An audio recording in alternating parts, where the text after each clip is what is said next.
Hello, guess it's going through a breakdown again. Anyway, I'm your host with the most, Dia, and today we're talking about why bad things don't come from the gods. I won't judge someone for feeling this, because understandably so, a lot of people tend to become disillusioned with religion because of all the bad things that happen around the world. They feel like if the gods are so powerful, why don't they do anything? And at times, I've even felt that way myself. But today we're going to explain it, and we're going to talk about what I personally think about this topic. So, you've maybe heard that all good things come from the gods, and I definitely agree with that. Things that we define as positive are little or big blessings from the gods. But do bad things come from the gods? No, I don't think so. But why isn't it so? Firstly, all bad things, in quotations, because bad is subjective, can be boiled down to one or two causes, people or natural causes. The easiest to explain seems to be the natural side. In this case, natural meaning nature being involved. For example, natural disasters. As in the name, natural disasters are natural and are just things that tend to happen. They've occurred before humans, and they even occur on other planets. It's just how the Earth and other planets work. In fact, they're only called disasters because, of course, they are disastrous to us. But to the Earth, they are just something that happens. Yes, certain gods are gods of natural disasters like Zeus and Poseidon, but that doesn't mean that they cause them. More so, being gods of natural disasters, I think that they protect us during the disasters, hence a part of their protecting functions. Now, the people causes are a little more complicated, but still easily explained. A lot of the evil that we talk about comes from humans. The only reason why we have evil in our world is because we have free will as human beings. Otherwise, the gods would just make us act in their image, which is pure good. But even then, there would be no virtue in human beings, as you would just basically be a robot following orders. Like I was saying, most evils are inflicted by humans and are not directly caused by the gods. The only reason that evil exists is because of our free will. And because of that, unfortunately, evil can never truly be stopped, at least like at the source, you know what I mean? And will always exist and has existed in many forms for as long as we have existed as humans. Look at the corruption of leaders throughout history, like kings taking advantage of their power, lords, kind of like landlords in a way, would take advantage of the people working on their land, and so on and so forth. Unfortunately, a lot of people tend to just serve their needs and don't care for people in the process. Money, for the longest time, has been the reason for people to do evil.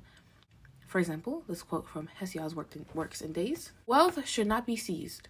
God-given wealth is much better. For it a man to take great wealth violently and perforce, or if he steal it through his tongue, as often happens when gain deceives man's sense and dishonor tramples down honor. The gods soon blot him out and make that man's house low, and wealth attends him only for a little while.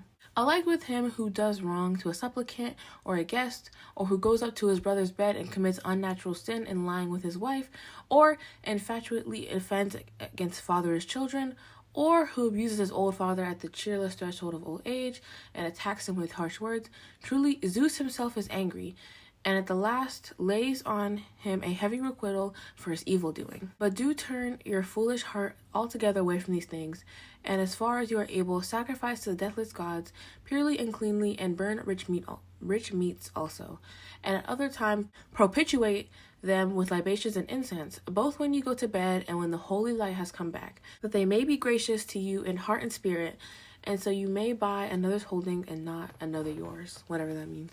Sorry, the translation is weird because it's like one of those older translations. Anyway, overall, I recommend reading Hesiod's Works and Days. It's pretty good. Just ignore the classic manism and him saying not to trust womankind.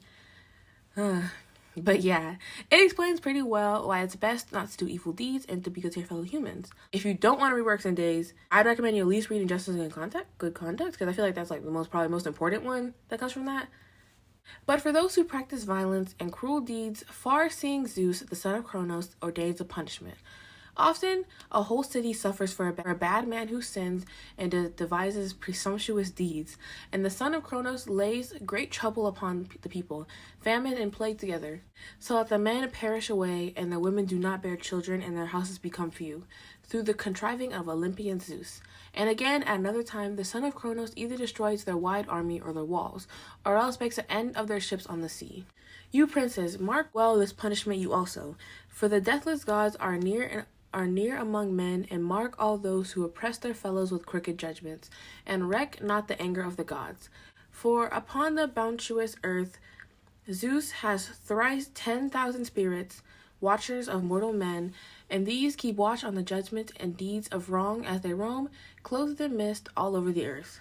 And there is a virgin Justice, the daughter of Zeus, who is honored and reverenced among the gods who dwell on Olympus.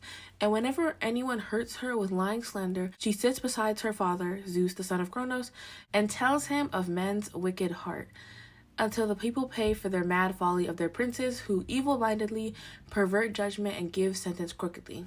Keep watch against this, you princes, and make straight your judgments. You who devour bribes, put crooked judgments altogether from your thoughts. Unfortunately, though, for some people, evil is just more natural to them. So here, Hesiod is just kind of laying out the punishments for doing evil, as is the same in other texts, like I mentioned in another video, on the gods in the world, whatever it's called. But anyway, when it comes to evil, the gods feel as strongly as we do. Maybe even stronglier. Just not a word. When it comes to corruption, sometimes the gods are the only ones who can deal with it, especially as it runs rampant. And I know it's sometimes hard to imagine or accept what they're cooking up on a worldwide scale or even in your own personal life, and you may even feel frustrated, and the gods know I do, but of course their plan is best. And it's not all that bad, you know what I mean? Like, life is beautiful, and you can see signs of the gods everywhere. The God's will always prevail, hence why we have seen a turn for the better in society in general, in the past few decades. All the progress we made in the last decades is amazing and is what our ancestors have fought for. But the fight is never over, especially not in the world we live in. But like I said, you see signs of the gods everywhere, and you can see signs of their work everywhere. For example, like finding money on the ground, or an employee in a store giving you something discounted or for free for no reason, or whatever small blessings you may see every day. Yes, humans are always going to go through difficult times, and whether or not this can teach you something, for example, maybe you lost your job, which does suck, but then you can get a better job, or a job that you tolerate more. But of course, not every bad situation has a positive twist, and actually, I don't think most of them do. Life is hard and unfair, but the gods are with us during every step, and they're here to help us. And I know it's hard to remember that, and trust me, I know for sure, but in reality, the best thing that we can do is trust the gods, because we're going to make it to the other side no matter what. But trusting the gods will make it easier to get there and make the trip less stressful. So whether or not you trust the gods during the process will still end. You know what I'm trying to say? So you might as well just trust them. The best thing you can do is just do what you can and trust the gods for the rest. Remember, the gods feel our pain as if it is their own, since they hate to see us suffer so much. If it was up to them, we would only be happy and experience nothing but their joy on earth, but obviously that's not how it is. One thing that I tend to notice when I'm in pain and feeling bad, the gods will send me little messages to remind me of their presence or to tell me something. For example, with all the unfortunate happenings going on in the world, like the G-sides that are currently happening, when those first quote-unquote started, of course they didn't start out of nowhere, but you know what I'm trying to say. As you can guess, since I'm a normal human being, I was feeling pretty terrible about our governments doing nothing, and obviously just happening in the first place. And in a way, I even felt a little bit disillusioned with the gods. But then I happened to read Works and Days, which was kind of on my to-read list no matter what, so I just happened to read it at that time. And I knew nothing about it at the time, so when I stumbled upon the justice and good conduct part, it really assured me that the gods hate evil as much as we do, and are doing something about it even if we cannot see it. And recently, it's been that I've been suffering a lot, what's new in my life, and feeling terribly, and it feels like every little bad thing is happening at once. I happened to be reading Songs of Innocence and Experience by William Blake, and the poem, On Another Sorrow, stood out to me, especially the last lines. Alright, y'all, bear with me with this reading. Think not thou canst sigh a sigh, and thy maker is not by. Think not thou canst weep a tear, and thy maker is not near.